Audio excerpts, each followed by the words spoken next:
Hello friends, சங்குப்பூ tea போட போகிறேன். இது வந்து நேற்று சாயந்தரமாக எடுத்துகிட்டு வந்தேன்னா கொஞ்சம் வாட்டமாக இருக்குது. 3/4 டம்ளர் தண்ணி ஊற்றிக்கிறேன்.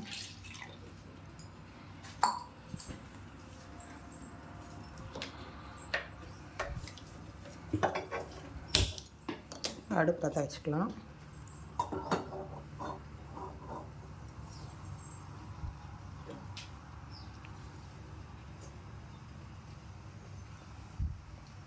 அது நல்லா கொதித்து இந்த எசன்ஸ் எல்லாம் இறங்கணும்.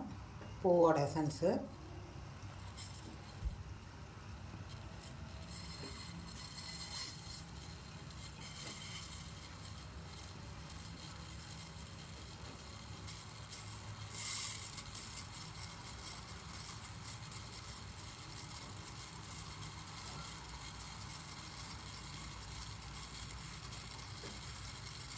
எலுமிச்சை மழை இருக்கா?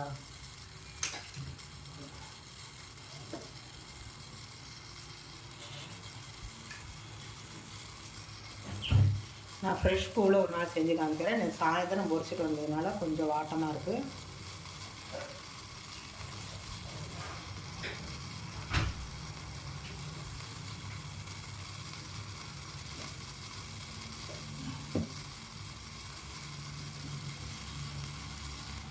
ஃப்ரெஷ்ஷாக இல்லையா?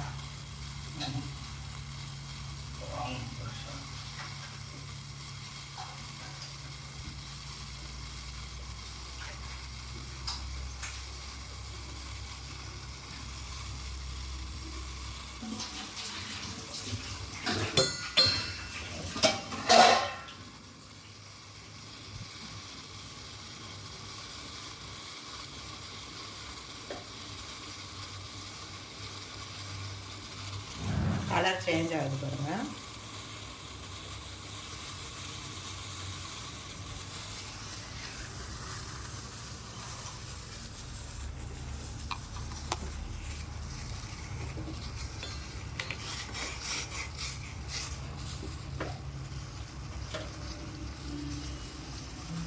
ஒரு 5 நிமிஷம் கொதிச்சா போதும்.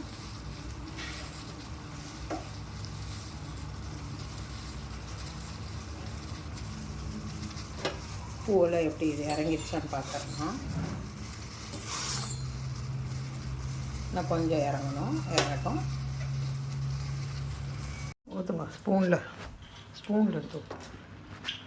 ஒரு ஸ்பூனு, 1/2 ஸ்பூன் ஊற்றணும். சங்குப்பூ டீக்கு வந்து தேன் ஊற்றுறோம், சர்க்கரையெல்லாம் போடக்கூடாது. போதும், கலந்துடலாம். எலுமிச்சம்பழம் ஒரு 2 சொட்டு ஊற்றினா போகிறோம்.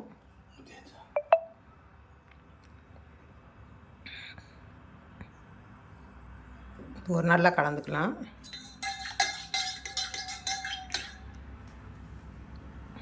நான் சில்வர் டம்ளரில் வச்சுருக்கறனால உங்களுக்கு அவ்வளோவா தெரியல. கிளாஸில் ஊற்றினா நல்லா தெரியும். சங்குப்பூ டீ உடல் பருமனையெல்லாம் குறைக்கும். இதை அடிக்கடி சாப்பிட்டா உடம்புக்கும் நல்லது. என்னோடய சமையல் பிடிக்கும்னு நினைக்கிறேன். பிடிச்சிருந்தால் மறக்காமல் லைக் பண்ணுங்கள், ஷேர் பண்ணுங்கள், சப்ஸ்கிரைப் பண்ணுங்கள், எனக்கு சப்போர்ட் கொடுங்க. பெல் ஐக்கான் கிளிக் பண்ணுங்கள். வேறு டிஷ்ஷில் சந்திக்கிறேன். பை.